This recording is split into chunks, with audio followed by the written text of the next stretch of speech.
That's the message Guam Homeland Security Advisor Pedro Leon Guerrero sends to the people of Guam as threats continue to target Guam, along with Japan, Hawaii, and the U.S. West Coast. I'm here to ensure our island that I am totally confident and comfortable on the level of security provided by the greatest nation in the world, United States military.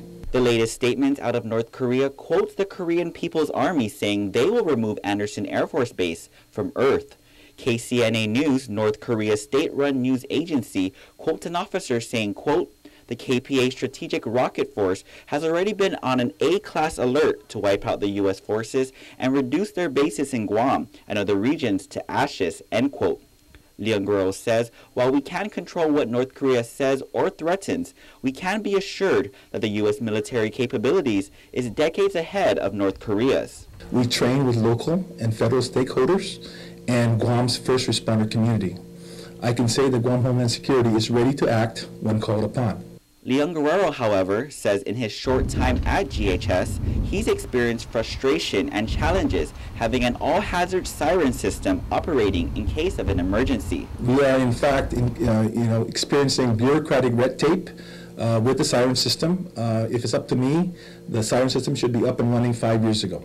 For now, GHS is working with the island's mayors. What we do have is we've provided for the mayors of these villages that have the siren system set for them with a public address system, hardwired into their vehicles, so they can in fact make those announcements to their constituents in their villages as the events that happen and occur. And while GHS hasn't necessarily increased the level of readiness, they are reaching out to government stakeholders, going over emergency response plans, and will soon be putting out public service announcements on sheltering in place, family disaster plans, and what you should put in your emergency supply kit.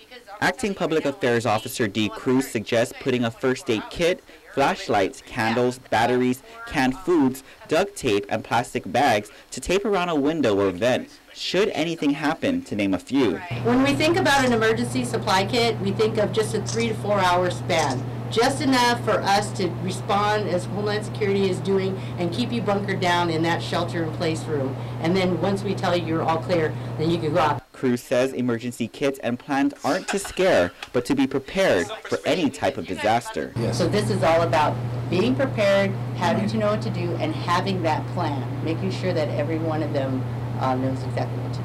Go to www.ghs.guam.gov for more information. Reporting for Guam's News Network, I'm Ken Quintaniza.